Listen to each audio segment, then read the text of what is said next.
Hello दोस्तों, आपका स्वागत है फुल कंसेप्ट ट्यूटोरियल में। आज हम बात कर रहे हैं मंगलम पाठ। मंगलम पाठ में किसका चर्चा है? उपनिषद को चर्चा है। क्लास 10th के लिए काफ़ी महत्वपूर्ण है। देखिए, याद रखना है मंगलम पाठ में कुल कितने मंत्र हैं। तो मंगलम पाठ में 5 मंत्र हैं। कितने उपनिषद हैं? 4 उपनिषद है। इसको याद रखना है। रहेगा क्वेश्चन कि मंगलम पाठ में कितने मंत्र होते हैं? तो याद रखना है 5 होते हैं। और उपनिषद कितने होते हैं? तो 4 होते हैं। मंगलम पाठ में 5 मंत्र है। तो पहला मंत्र क्या दिया है? हिरण्यन पात्र सत्य ही पिहित। कहाँ से लिया गया है? ईशावास्य उपनिषद से लिया गया है।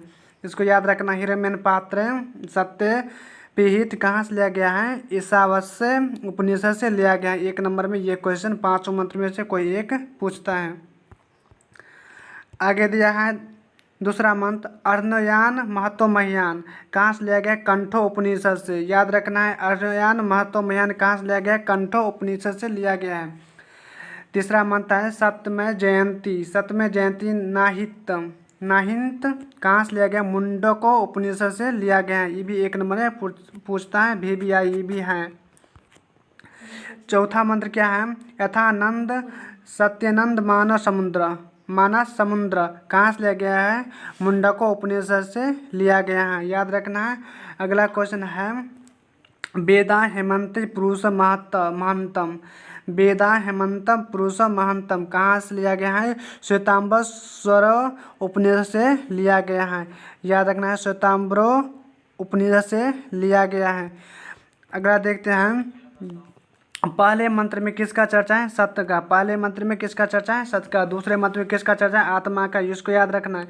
क्वेश्चन रहेगा कि पहले मंत्र में किसका चर्चा है? तो सत्य का। दूसरे मंत्र में किसका है? आत्मा का चर्चा है। अगला क्या? उपनिषद में आत्मा और परमात्मा की चर्चा है। तो लिखा रहेगा कुछ उपनिषद में किसका चर्चा है? तो बोलना है आत्मा और परमात्मा की चर्चा है। अगला है उपनिषद में दर्शन शास्त्र का सिद्धांत है। बोलेगा उपनिषद में किसका सिद्धांत है? दर्शन शास्त्र का सिद्धांत है। क्वेश्चन रहेगा कि उपनिषद में किसका सिद्धांत है? तो दर्शन शास्त्र का सिद्धांत है। अगला दिया है मंगलम पाठ में मत पदात्मक रूप है। बोलेगा मंगलम पाठ में किसका पदात्मक रूप है? तो मंत्र का पदात्मक रूप है। अगला है संपूर्ण संसार परमात्मा के द्वारा क्या है? शासित है। क्वेश्चन रहेगा कि संपूर्ण संसार परमात्मा के द्वारा क्या है? तो क्या बोलना है? शासित है। इसको याद रखना। अगला क्वेश्चन है सत्य का मुंह किससे ढका हुआ है? सत्य का मुंह हिरण्मय पात्र से ढका हुआ है। याद रखना है सत्य का मुंह किससे ढका है? हिरण्मय पात्र से ढका हुआ है। अगला है आत्मा सूक्ष्म से भी सूक्ष्म एवं अणु से भी छोटा है। बोलेगा आत्मा किससे भी छोटा होता है? सूक्ष्म और अणु से भी छोटा होता है। इसको याद रखना है। क्वेश्चन रहेगा कि आत्मा किससे छोटा है? सूक्ष्म से भी सूक्ष्म एवं अणु से भी छोटा होता है। आत्मा क्या होता है? महान से भी महान होता है। बोल आत्मा किससे महान होता है? तो महान से भी महान होता है। अगला है आत्मा परमात्मा का अंश है। क्वेश्चन रहेगा आत्मा किसका अंश है? तो लिखना है परमात्मा का अंश है। ऑप्शन में दिया रहेगा। अगला है आत्मा जंतु के हृदय रूपी गुफा में वास करती हैं। बोलेगा कि आत्मा जंतु के कहाँ वास करती हैं? तो हृदय रूपी गुफा में वास करती है। इसको याद रखना है। आगे दिया हुआ है शोक से रहित होकर मनुष्य आत्मा को देख सकता है। क्वेश्चन रहेगा शोक से रहित होकर मनुष्य किसको देख सकता है? तो आत्मा को देख सकता है। क्वेश्चन रहेगा कि शोक से रहित होकर मनुष्य किसको देख सकता है? तो आत्मा को। अगला है सत्य की सदा विजय होती है। तो क्वेश्चन रहेगा किसको सदा विजय होते हैं? सत्य की। असत्य की विजय नहीं होती है। अगला है सत्य से देवलोक का मार्ग क्या होता है? प्रशस्त होता है। क्वेश्चन रहेगा कि सत्य से देवलोक का मार्ग क्या होता है? प्रशस्त होता है। इसको याद रखना है। नदियाँ नाम आरोपी छोड़ के कहाँ मिल जाता है? समुद्र में मिल जाता है। क्वेश्चन है कि नदियाँ नाम आरोपी छोड़ के कहाँ मिल जाता है? समुद्र में मिल जाता है। याद रखना है। उसी तरह विद्वान नाम रूपी छोड़ के कहाँ मिल जाता है? भक्ति से मुक्त हो जाते हैं। जिस तरह नदियाँ नाम रूपी छोड़कर समुद्र मिल जाते हैं, उसी तरह विद्वान क्या करता है? भक्ति से मुक्त होकर परमात्मा में क्या होता है? मिल जाते हैं। अगला है विद्वान नाम रूपी भक्ति से मुक्त होकर परमात्मा में मिल जाते हैं। अगला दिया है वेदों को जानने वाला पुरुष कैसा होता है? महान होता है। वेदों को जानने वाला पुरुष कैसा होता है? महान होता है। अगला है जो पुरुष परमात्मा को जान लेता है वो क्या किसको पार कर जाता है? मृत्यु को पार कर जाता है।